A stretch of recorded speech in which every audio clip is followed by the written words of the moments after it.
अस्सलामु अलैकुम वरहमतुल्लाहि वबरकातुहू। जी मोहतरम सामीन नाजरीन, कैसे हैं आप? सब ठीक हैं? अल्लाह आपको खुश व खुर्म रखे। मेरी तहकीकाती वीडियोस जिनमें तहकीकात भी शामिल हैं, इसलिए आप शायद बोर होते हों। अगर आप महसूस करें कि गुफ्तगू थोड़ी सी तवील है तो आप फ़ारग वक्त में सुन लें, अपनी नेक दुआ में याद रखें। आज हमारा उन्वान है कजी, उज़व का टेढ़ापन, लागरपन, एक तरफ झुकाव, मुड़ जाना, जड़ से पतला हो जाना, दरमियान से पतला हो जाना, इसकी बनावट में नक्स खलल आ जाना।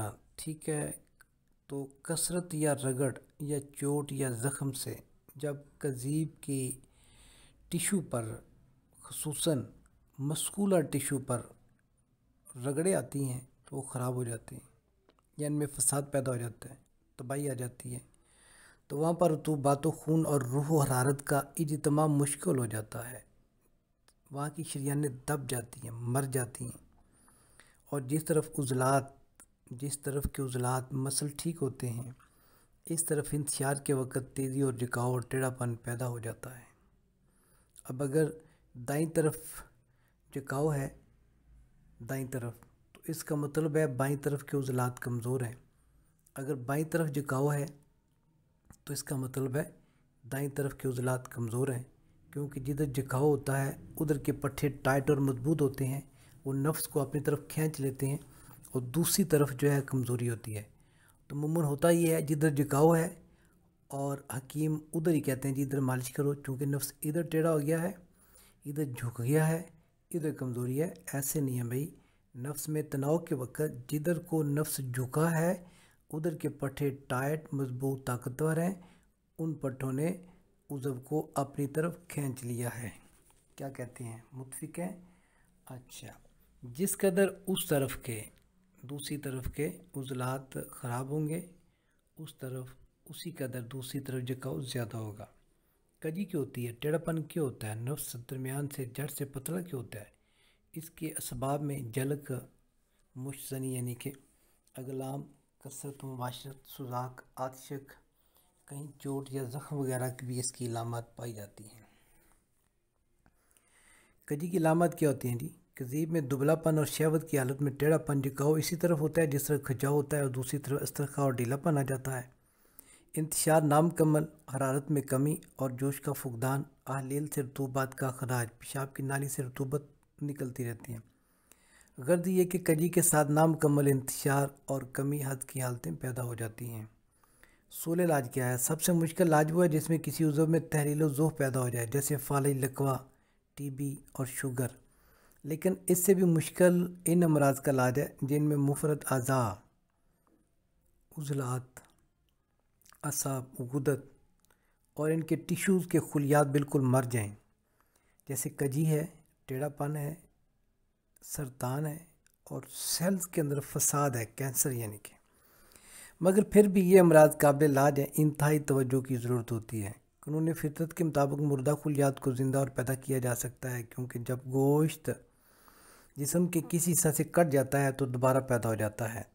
ऐसे मरीज़ के इलाज के लिए इसकी नब्ज़ और क्रूरा देखना ज़रूरी होता है, और मालूम किया जाए कि जोश खून किस जगह पे ज़्यादा है, कहाँ पे तहरीक ज़्यादा है, और जिस उज़व में तहरीक होगी इसके अफ़ाल को देखें कहाँ तक सही काम कर रहे हैं।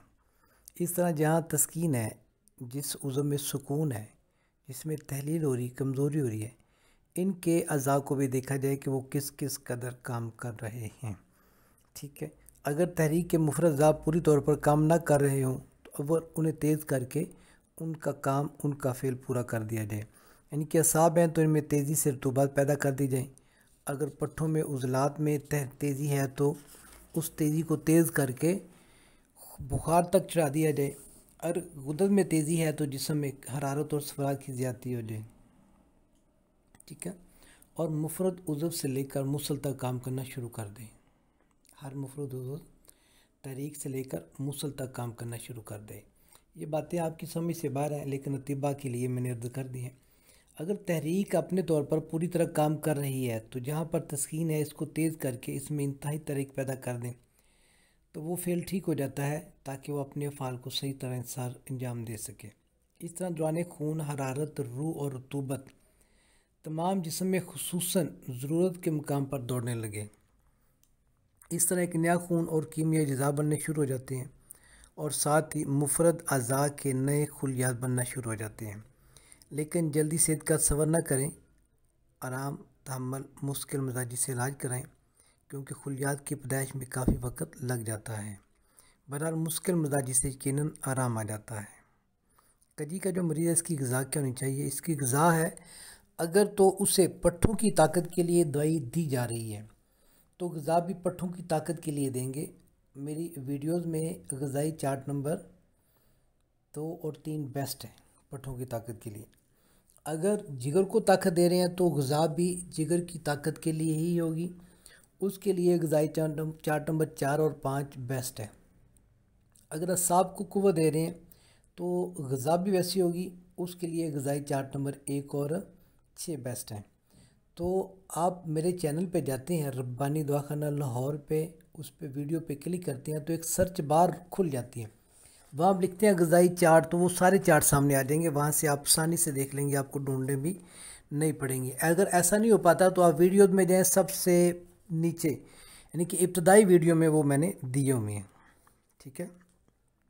लेकिन वक़्त की पाबंदी और शदीद भूख को ज़रूर मद्देनज़र रखें। भूख की शिद्दत से इस कदर ज़ौफ़ और तहलील का नुकसान नहीं होता जिस कदर बगैर भूख के खाने से नुकसान होता है। भूख लगी नहीं, खाना खा लिया, उसका नुकसान बहुत ज़्यादा है, जिस्म बोझल हो जाता है, कुव्वतें जवाब देने लग जाती हैं। अच्छा, ऐसा होता है भी जब तक मरीज़ को अच्छी तरह भूख ना लगे, दवा से वो ठीक ना होने लग जाए तो दवा नहीं देनी चाहिए। ग़िज़ा से ठीक ना होने लग जाए तो दवा नहीं देनी चाहिए, ठीक है। और उसका फ़ायदा ये होता है कि जिस्म के अंदर से ख़मीर ताफ़न ख़त्म होने लग जाता है, जिस्म के अंदर खून बनने लग जाता है और हमने जिस उज़व को क़ुव्वत देनी होती है, उज़लात को, गुदत को या असाब को, उसकी क़ुव्वत जो है वो पैदा होने लग जाती है और वो अज़ा अच्छी दवा, अच्छा आयल, अच्छी मालिश, अच्छा रोगन, अच्छी टकोर, अच्छी मरहम के लिए तैयार हो जाती हैं, ठीक है। तो इलाज जो है, दाईं तरफ की जो कजी है, अगर दाईं तरफ कजी होगी है तो समझ लें कि वो उज़लात की तेज़ी की वजह से है। अगर बाईं तरफ कजी होगी है तो वो गुदत की तेज़ी की वजह से है। अगर नफ्स की कजी झुकाव नीचे की तरफ है तो वो असाब की तेज़ी की वजह से है और इसका ही फिर हमें आगे चलकर इलाज करना होगा। ग़िज़ाएँ मैंने आपको बता दी है, तो बहरहाल मैं कोशिश ये करूँगा कि आपके लिए इन सब के अलग अलग तेल भी रख दूँ इंशाअल्लाह।